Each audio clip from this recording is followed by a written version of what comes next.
तीन दामाद की सास पार्ट 2। अब तक आपने सुना कि कावेरी जी अपनी तीनों बेटियों ईशा, मोहिनी और सुहाना की शादी तीन घर जमाई लड़कों के साथ करवा देती है। उन्हें लगता है कि ये लड़के शायद घर का कामकाज संभाल लेंगे, लेकिन उनके तीनों घर जमाई बहुत आलसी थे। वो नौकरी भी नहीं करते थे और बाहर का काम भी नहीं।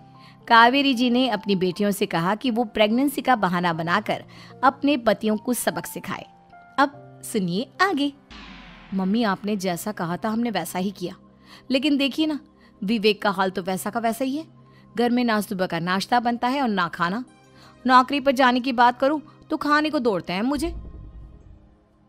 हाँ मम्मी, मैंने भी सुमित को कितनी बार कहा कि अगर नौकरी नहीं करनी तो कोई छोटी सी दुकान ही खोल लो। घर का खर्चा कैसे चलेगा?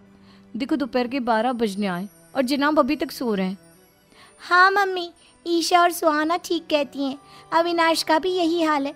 जब मैंने अपनी प्रेगनेंसी के बारे में कहा तो मुझसे कहने लगा, अरे दूसरी लड़कियां तो 9-9 महीने तक नौकरी करती है, बस डिलीवरी के टाइम छुट्टी लेती है। मोहिनी, तुम भी नौकरी करो। अब मुझे कहाँ नौकरी मिलेगी? मम्मी बताओ, अब मैं क्या करूँ? हे भगवान, क्या सोचकर घर जमाई दामाद लाई थी मैं कि मेरी बेटियां मेरे पास रहेंगी और खुश रहेंगी, लेकिन इन आलसी दामादों ने तो हमारी जिंदगी को भी प्रॉब्लम में डाल दिया है। मैं तो कहती हूँ मम्मी, हम लोग वापस अपनी जॉब पर जाना शुरू कर देते हैं। बता देते हैं इन लोगों को कि हमने प्रेगनेंसी का बहाना किया है। नहीं नहीं बेटा, ऐसी गलती भी मत करना। अगर तुमने ऐसा किया तो इन तीनों की आदत और ख़राब हो जाएगी। अरे आज नहीं तो कल कभी तो तुम प्रेग्नेंट होगी, तब वापस यही प्रॉब्लम आएगी। तब क्या करोगी तुम तीनों? हाँ मम्मी, आपकी बात तो बिल्कुल सही है। इन लोगों को तो सुधारना ही पड़ेगा। लेकिन कैसे? अपने बच्चों के आने की खबर सुनकर भी इन लोगों पर कोई असर नहीं हो रहा। पैसे कमाने के लिए घर से बाहर निकलना ही नहीं चाहते ये तीनों। अब मेरे दिमाग में एक प्लान आया है। तुम तीनों चिंता मत करो, उन तीनों को बुलाओ, फिर मैं बात करती हूँ। थोड़ी देर बाद कावेरी जी अपने तीनों दामादों को सामने बुलाकर अपनी बात कहना शुरू करती हैं। अविनाश, सुमित और विवेक, देखो बेटा, मैं ना तुम तीनों से बड़ा प्यार करती हूँ, इसीलिए तो तुम्हें घर जमाई बना कर रखा है मैंने। अरे मम्मी जी, सीधे सीधे कहिए ना, क्या बात है? प्यार तो हम भी आपको बहुत करते हैं। अरे मम्मी जी, आपकी इज्जत भी बहुत करते हैं। अरे भाई, आपके जैसी सास और कमाने वाली बीवी सबको मिलती है क्या? हाँ मम्मी, विवेक और सुमित ठीक कह रहे हैं। आपकी बेटी से शादी करके मेरी तो ज़िंदगी ही अच्छी हो गई है।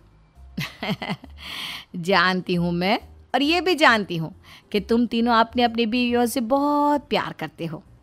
बेटा, बात ऐसी है कि हमारे कुल गुरु ने कहा है कि प्रेग्नेंट होने के बाद मेरी तीनों बेटियाँ शुरू के 4 महीने हमारे गांव में जाकर रहेगी, जहाँ मेरे चाचा जी रहते हैं।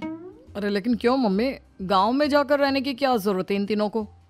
वो क्या है ना बेटा, हमारे परिवार को एक श्राप है। अगर मेरी बेटियों ने यहाँ पर बच्चा पैदा करने की कोशिश की तो उनके बच्चों को कुछ भी हो सकता है। इसलिए अब से लेकर 4 महीने पूरे होने तक इन्हें गांव वाले घर में रहना पड़ेगा। हाँ तो इसमें प्रॉब्लम क्या है मम्मी जी? हम भी वहाँ जाकर रहेंगे, पिकनिक मनाएंगे। अरे भाई, बीवी जहाँ हम भी वहाँ। हाँ यार, आइडिया तो बहुत अच्छा है। शहर की ज़िंदगी में रह रहकर परेशान हो चुके हैं, अब कुछ दिन गांव में बिताएंगे।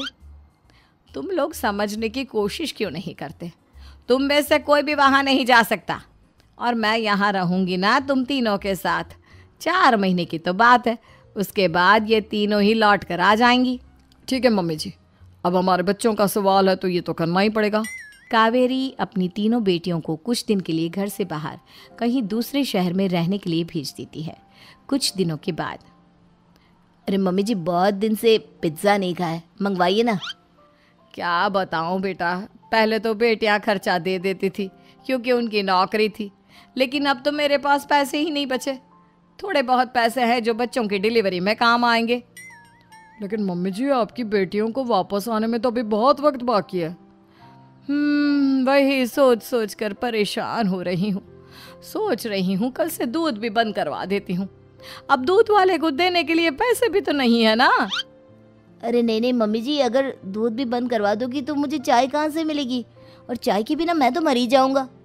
क्या करूं बेटा, इसके अलावा हमारे पास कोई ऑप्शन नहीं है, मेरे पास पैसे ही नहीं बचे। इस तरह कावेरी जी धीरे धीरे अपने तीनों दामादों को पैसे देना बंद कर देती हैं और घर में खाने पीने की चीजें लाना भी बंद कर देती है।